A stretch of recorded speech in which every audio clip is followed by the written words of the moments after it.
Naku, sorry. Nakaidip ako. Sorry, hindi ko natuloy pala yung yung pinahulaan ko sa inyo kung ano yung taktikang gagawin nila na hindi masisisi si Sara, yung mga Sara Army na yan, yung mga retired generals na yan, yung mga nagplano ng destabilization laban kay PBBM. 'Di ba yung last content is pinahuhulaan ko sa inyo kung ano yung gagawin nila na hindi sila masisisi. May mga nakasagot na tama, lalasunin. Yes, lalasunin. Pero ang unang gagawin, ima-mind conditioning muna. Di ba nagpo-post si De Leon na constitutional, ano ba, hindi ko mabanggit yan. Pero napapanggit ko yung minikaniko ni Monica o makina ng minika ni Monica. O di ba? Isang beses lang. Pasabi mo nga yan kay Sara. Charot. Na si De Leon ay nag-post lagi. Mina-mind conditioning niya na dapat tanggapin natin na kapag nawala si PBBM, ang papalit ay si BP Sara. Yun. Lalasunin siya. Tuloy pa rin ang assassination. Meron pa rin sniper. Meron pa rin. Pero pinaka-safe na gawin, yung talaga, kasi magagalit yung mga tao eh. Kapag ganun yung ginawa nila, yung babarilin, yung parang Ninoy, magagalit, mag-aaklas sa mga tao. Lalong hindi makakaupo si Sara. Kaya ang gagawin nila, lalasunin. Kaya sa palasyo, pero nagsabi na rin ako na huwag basta-basta kakain ng presidente as much as possible. Dapat yung first lady ang naghahain ng pagkain niya or i-check muna, ipakain muna dun sa nagsilbi, nag-serve. Ganun yung dapat na gawin para maligtas ang presidente dun sa plano nila. And never ever, Mr. President, Papshi, na kapag nasa labas ka, inalok ka ng Mr. President, inumin po. Ganyan, nagchirurut. Inaanyayahan po namin kayong kumain, ganyan. Jumain ka sa kanila sa lamesa, pero huwag kang kumain. Huwag po kayong kumain. Yan ang pakakaingatan nyo. Yan yung plano nila.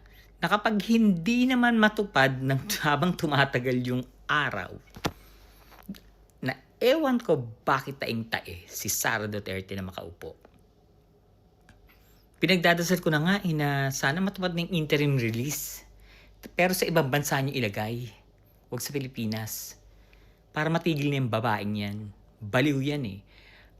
Kung hindi matutuloy, marami pa silang option. Dahil ang nasa plano talaga ay ito. Sasabihin ko na sa inyo. Wait. Ayan. Ito talaga yung gagawin nila. Since day one na gusto nilang patalsikin si PBBM. Pero nung una kasi, wait, basahin natin. Madam Pebbles, Kunanan, again, for the second time, nung una kasi, hindi ganito karumal-dumal yung plano nila kay PBBM. Totoo to. Kang buhay ko, pamilya ko. Totoo to. Madam Pebbles, Kunanan, again, for the second time, in all honesty and sincerity, let our dear President know that there is a renewed plan, may binago sa plano, of staging a coup to oust and unseat President Bongbong Marcos. This is an A1 information, so hindi ko kailangan basahin kasi may mapapahamak. The plan is fueled with so much anger and vindication, not only for President BBM, but for the first family. According to Congressman Pulong's aide de camp, kita nyo, hindi ko mabasa kung gawa-gawa ko yan. Tama ba yung sabi ko? Aide de camp, Pulong will now use their hidden gold bullions and billions They amass amazed ba yung tawag dyan? Ba yan? English na naman, Diyos ko guys. From their years of looting in order to unseat PBBM with their new battle cry, Let's Sara lead. Binanggit ko sa inyo yan na dapat talaga ang tema na ng mga rallies nila is Let's Sara lead. Pero dahil nga sa binuking ko yan, hindi nila ginamit at yun ang pinagtakhan nila, bakit ko rin alam yan. This is an all-out funded. Ano ba yung natakpan? Sorry. Yan. This is an all-out funded ouster move. Sky's the limit. Inclusive of manpower for civil disturbances, military components, ano tong militias including retired AFP and PNP, personnel, the reservists, the CAF goose, allied politicians, ano yung CAF goose? And Malacanang insiders. Kita nyo, marami talagang ahas pa sa loob ng Malacanang. This will start anytime next week and will last until PBBM left Malacanang Palace or got killed. Hindi nila yan titigilan hanggat hindi mapagod or ma-stress ang presidente or mapatay. Kasi ang aim nila dyan, kung hindi man mapatay, papagurin nila yung parang i-stressin na nila na sumuko si BBM. Kaya pinopost ko lagi na huwag kang susuko, lumaban ka. Nandito lang kami, lumaban ka, maniwala ka sa akin, lumaban ka, mahal na presidente. Papagurin, marami silang ilalabas na issue. Alam nyo yan, na hindi nawawala sa profile pic ko yung note na hindi sila titigil. Protect the president. Gusto ko lumaban ng presidente. Ayoko sa mga demonyong yan. Tuloy na natin. There are only few of us know this and I want you to disseminate this information to discourage people who wants themselves to get involved in this plot. Secrecy is their might. Surprise might get the government flat-footed. Better yet, expose them this early and let them know that the government is at all times knew what the plans are. We're behind you, Ma'am Pebbles. Yan ang totoo nilang plano. Hindi talaga sila titigil. Ang nabago lang uli ngayon na plano is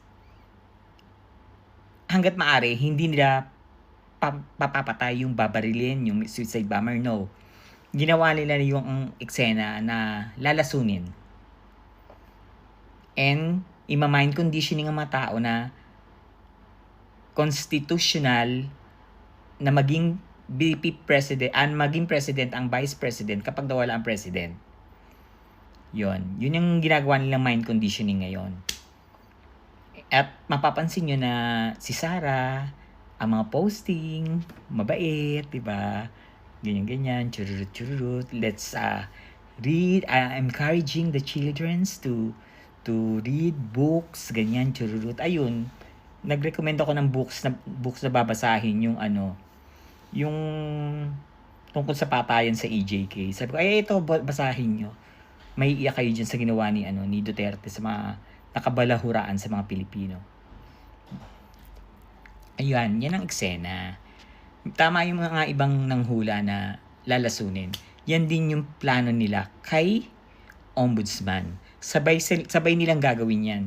Dahil gusto nilang mawala si Ombudsman, si Presidente, si Trillanes, saka si Ma'am Shi de Lima.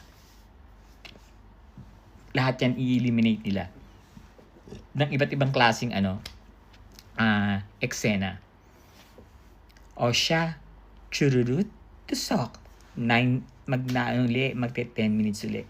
Kaya, maraming salamat dun sa mga nag-share ng post ko. Huwag po kayo mag-alala, hindi po ako sinungaling na tao. Mahal ko ang bansang Pilipinas, mahal ko ang presidente, at higit sa lahat, mahal ko yung mga kababayan ko. Lalo na yung mga OFWs na naghihirap. OFW po ako for 23 years. 23 years na hindi ko nakasama ang mga magulang ko. Tiniis ko yan. 9, 8, 7, chururut, tusok. Di ba mga demonyo, no? Alam mo naman mga magaganda.